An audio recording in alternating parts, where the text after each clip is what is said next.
Your avoidant ex will not see this coming. Take your power back. Let me tell you something that might sting before it sets you free. Your avoidant ex isn't going to wake up one day, call you and say, I finally realized I've been emotionally unavailable and I'm ready to love you the way you deserve. That's not how this works. But here's what is going to happen, and it's something they will not see coming. You're going to stop chasing them. You're going to stop trying to decode their every breadcrumb. You're going to stop trying to be less so they feel more, because the most powerful move you can make isn't to wait for someone to come back. It's to step into the life they were never ready for. And here's the kicker. People with avoidant tendencies aren't afraid of love. They're afraid of intimacy. They're terrified of being truly seen in the moment. You stop trying to win them over. You become the mirror they can't avoid. That's when your silence becomes the loudest sound in the room. This isn't about revenge. It's about realignment.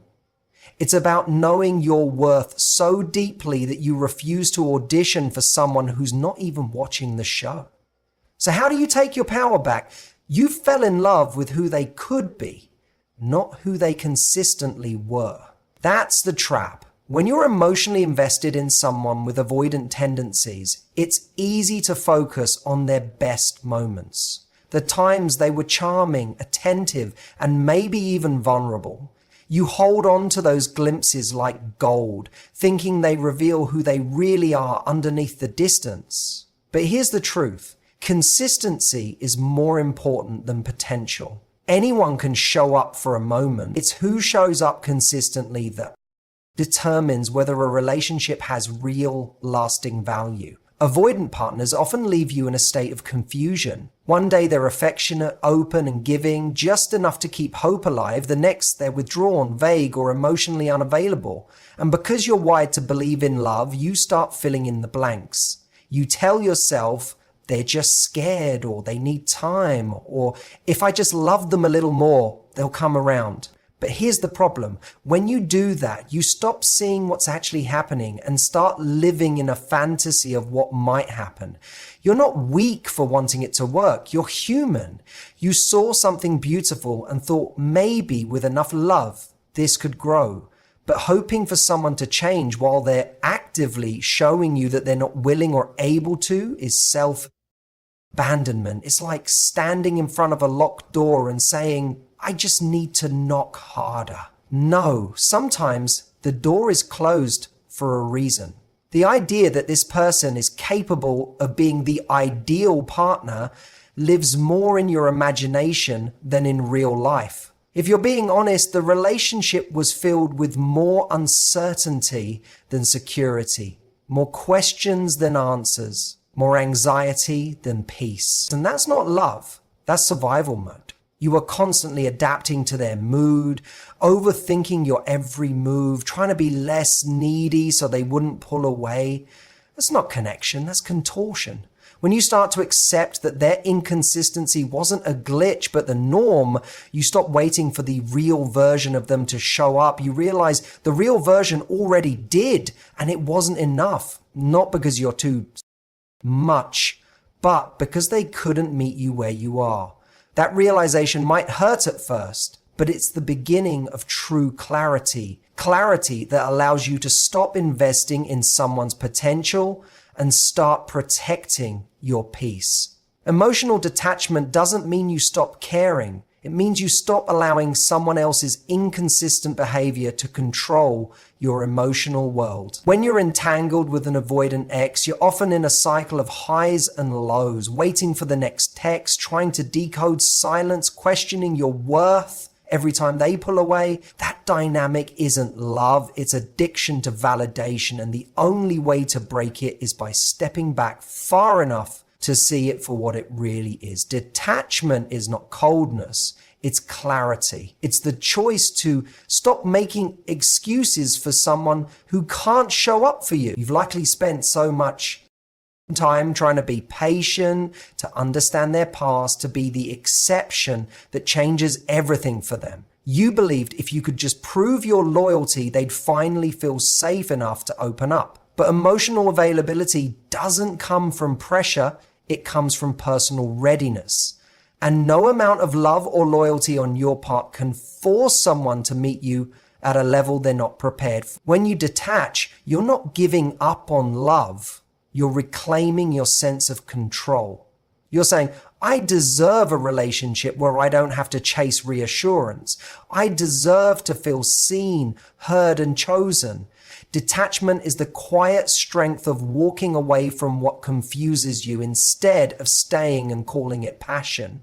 It's choosing peace over chaos. You stop reacting to their silence and start responding to your own need. That shift alone is life-changing. People with avoidant tendencies often rely on your emotional investment to keep the connection alive without having to fully commit. They want to feel desired, but they fear being depended on. They don't want you to leave, but they can't fully let you in, so they do just enough to keep the door cracked open. When you detach, you close that door, not to be spiteful, but to protect your energy. You no longer feed the cycle. You no longer chase after clarity in places that only offer confusion. This is when the power dynamic shifts. You stop being the one who's waiting, hoping, and proving. You become the one who chooses, not because you need to, but because you can. Detachment teaches you that you don't have to fix someone to feel worthy of love. You just have to choose someone who doesn't make you question it. And sometimes the first person you need to choose is yourself. When you've spent so much of your energy trying to figure someone else out, wondering why they're hot one moment and cold the next, constantly walking on eggshells so you don't push them away, it's easy to lose sight of yourself. Your thoughts, your emotions, your plans slowly become secondary to what they're doing or not doing. That's what an avoidant dynamic can do. It pulls your focus away from your own life and redirects it entirely onto someone who's not even fully present. Shifting the focus back to you isn't just a healing step, it's a power move. The truth is, the version of you that was obsessed with their every text, mood, and reaction is not your final form. That version was in survival mode, trying to make sense of inconsistent love. When you've been stuck in a pattern of emotional deprivation, even crumbs can feel like a feast. But once you realize you've been starving for real connection, you understand why it's time to sit at a new table. One where you're fed emotionally and spiritually. And to get there, you have to start nourishing yourself first. Start by asking yourself a question you probably haven't in a long time. What do I want? Not what will make them come back. Not what will make you more likable to someone else. What do you want for your life, your career, your friendships, your happiness? What makes you feel alive when no one else is around? Those parts of you didn't disappear. You just put them on hold while trying to win someone else's approval. Take your attention off the unread messages and pour that same energy into your goals. Sign up for the class, take the trip, rekindle the hobbies you shelved while you were busy shrinking yourself for a relationship that couldn't hold you. Spend time with people who pour into you, not those who drain you. Every time you choose yourself, you're rewriting the narrative that told you love has to be earned through sacrifice. The irony is, the more you build a life you're proud of, the less interested you'll be in whether they notice. Their opinion starts to matter less when you're living in alignment with your worth. And that's when real self-confidence is born, not from their validation, but from your own daily choices. Recentering your focus on yourself is not selfish, it's the foundation of all healthy relationships. When you know who you are, you miss you, and you're living like it, the right people don't feel like a chase, they feel like home. There's a moment often late at night when your heart is heavy and your pride is quiet, when you're tempted to send that one last text, the one that says, I miss you, or I just want to understand, or worse, can we try again? You're not looking for a casual conversation. You're looking for resolution, for relief, for something that makes all the confusion make sense. But here's the truth. That text rarely brings peace. More often than not, it reopens a wound you are finally starting to heal. You think you're sending a message that says, I care, but what you're really doing is saying, I'm still waiting for you to choose me. And someone with avoidant tendencies picks up on that energy immediately. They don't respond to emotional openness with closeness. They respond with distance. The more you lean in, the more they pull away. That dynamic doesn't change just because you say the right words. It only changes when you stop playing the game altogether. The most powerful message you can send isn't a perfectly crafted paragraph. It's your absence. It's your silence. It's you choosing to stop explaining your feelings to someone who never made the effort to understand them in the first place. People notice when your energy shifts, especially when they were used to being at the center of it. When the texts stop, when the calls stop, when the overthinking stops. That's when your message lands loud and clear. I'm no longer available for inconsistent love. And the thing is, you don't have to say it out loud. You don't need to announce your boundaries. You live them. You embody them. You stop checking their social media. You stop asking mutual friends for updates. You stop living in emotional debt, hoping that someday they'll pay it back. Every time you choose not to reach out, not to chase closure, not to re-explain your worth, you're telling the universe and yourself that you are done settling for half love. This kind of strength is quiet but undeniable. It doesn't scream or beg or plead. It just exits the room and builds something better elsewhere. You become the person who no longer needs their attention to feel validated.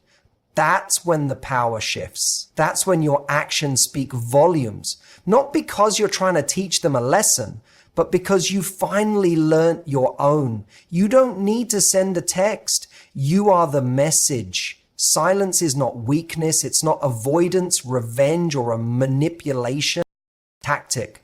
When used with intention, silence is strength. It's the sound of someone who has finally stopped begging to be understood. In relationships with avoidant partners, you've likely over-explained, over-apologized, and over-assumptioned.